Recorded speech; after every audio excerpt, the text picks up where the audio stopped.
കേട്ടാ. പെണ്ണുങ്ങൾ എന്തെങ്കിലും ചെയ്തു കഴിഞ്ഞാൽ ചോദിക്കാൻ ഒരുപാട് പേര് വരും. ആണുങ്ങൾ പട്ടിണി കിടന്ന് ചത്ത ഒരു ബൗ ബൗ പോലും ചോദിക്കൂല, അറിയാമോ? പട്ടിയെന്ന് പറഞ്ഞാൽ അതിനുവേണ്ടി ചോദിക്കാനും ആൾക്കാരുണ്ട്. പക്ഷെ അളിയാ, അല്ല ഞാൻ ഒരു കാര്യം പറയാം. ഇനിയിപ്പോ നിങ്ങൾ നിരാഹാരം കിടക്കേണ്ട കാര്യമൊന്നുമില്ല. അത് തന്നെ അളിയാ ഞാനും പറയണേ.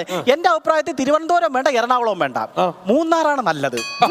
അതാകുമ്പോ സമരം ചെയ്യാൻ ബസ് വിളിച്ച് ടൂർ പോലെ അല്ലടി ചന്ദ്രി. അവിടെ ആകുമ്പോ മഞ്ഞുണ്ട്, ഭയങ്കര തണുപ്പാണ്, കോച്ചി പിടിക്കും അല്ലേടി? അയ്യോ, പുകമഞ്ഞ് മാത്രല്ല, അവിടെ നീലക്കുറിഞ്ഞി പൂക്കണ സ്ഥലമുണ്ട്. അവിടെ എവിടെയാടി നീലക്കുറിഞ്ഞി പൂക്കണ? നിങ്ങൾ വീട്ടിലോട്ട് വാ, ഞാൻ കാണിച്ചു തരാം നീലക്കുറിഞ്ഞി പൂക്കണത്. അതെ, കാള പെട്ടെന്ന് കേട്ടോടെ കയറെടുക്കേണ്ട കാര്യമുണ്ടോ സുനി? അതാണ് അളിയാ എനിക്ക് പറയാൻ പറ്റും. എടി ചന്ദ്രി, കാള പെട്ടെന്നും പറഞ്ഞോണ്ട് കയറെടുക്കാൻ പോകരുത്, കുട്ടിയെ എടുക്കാൻ പോണം. അയ്യേ, ഞാൻ ആരോട് പറയണത്? അപ്പൊ അളിയ ഇത്രയും നേരം എന്റെ കൂടി അല്ലേ പറഞ്ഞ? സുനി തന്നെ പറഞ്ഞത്. എത്ര ദിവസമാണ് നിരാഹാരം പറഞ്ഞത്? 3-ാം ദിവസം. എന്റെ സുനി, കാള പ്രസവിക്കൂ?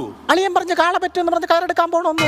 3 ദിവസം നിരാഹാരം കിടന്നാ പോരാ, ഒരു 50 ദിവസമെങ്കിലും കിടക്കണം.